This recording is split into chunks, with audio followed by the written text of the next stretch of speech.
अशा माझ्या पद्धतीचा जर तुम्ही कोलंबी बटाट्याचा रस्सा बनवला तर एक भाकरीपेक्षा आणखी एक जास्त भाकरी तुम्ही नक्की खाणार।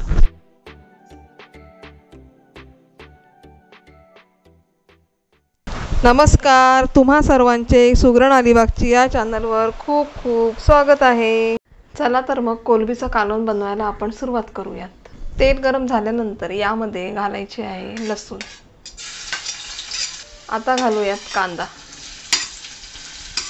कांदा हा तेलामध्ये शिजवून घ्यायचा आहे। आता घालूया टोमॅटो।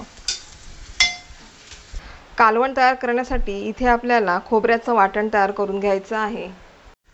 अर्धा चमचा आलं लसणाची पेस्ट ही आता यामध्ये मिक्स करून घेऊया। आता लगेच त्यामध्ये घालायचे ओल्या खोबऱ्याचं वाटण। आता हे वाटण या तेलामध्ये आपण परतून घेऊयात। यामध्ये घालूयात आता पाव चमचा हळद, 2 चिमूटभर हिंग, आवश्यकतेनुसार लाल तिखट मसाला। इथे मी 1.5 चमचा लाल तिखट मसाला घातला आहे। तुम्ही तुमच्या आवश्यकतेनुसार इथे लाल तिखट मसाला घाला।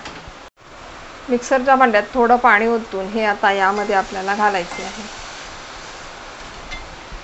गॅस आपल्याला इथे फास्ट करायचा आहे। आता घालूयात कोलंबी। लगेच त्यामध्ये घालूयात बटाटा। यामध्ये मी आता 1 ग्लास पाणी घालीत आहे। तुम्ही कोलंबीच्या कालवणामध्ये एकदा तरी बटाटा घालून बघा, खूप छान लागतो असा हा कोलंबीच्या कालवणातला बटाटा। आता या कोलंबीच्या कालवणातला बटाटा शिजेपर्यंत हे कालवण आपण शिजवून घेऊयात। चवीनुसार यामध्ये घालूयात मीठ।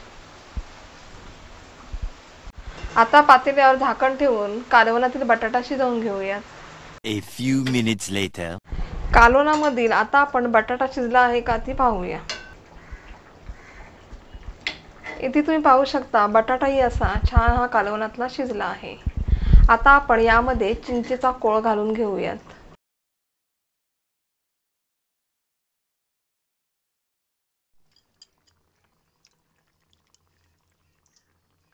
चिंचेचा कोळ घालून घेतला का हे कालवण असे ढवळून घ्यायचे आणि फास्ट फ्लेमवर हे कालवण 2 मिनिट उकळून द्यायचे आहे। चिंचेचा कोळ घातल्यामुळे हे असे आंबट तिखट कालवण आपले तयार झाले आहे। इथे तुम्ही कोकमचा आगळ सुद्धा घालू शकता। गॅस आता आपण बंद करून घेऊयात। ही व्हिडिओ पाहिल्याबद्दल तुमचे खूप खूप धन्यवाद। आता भेटूया नेक्स्ट व्हिडिओमध्ये। चॅनलला तुम्ही नवीन असाल तर सबस्क्राईब करायला विसरू नका। बेल आयकॉनचं बटन नक्की दाबा म्हणजे तुम्हाला अशाच नवनवीन व्हिडिओ पाहायला मिळतील। व्हिडिओ नक्की शेअर करा, लाईक करा आणि व्हिडिओला नक्की कमेंट करत जा।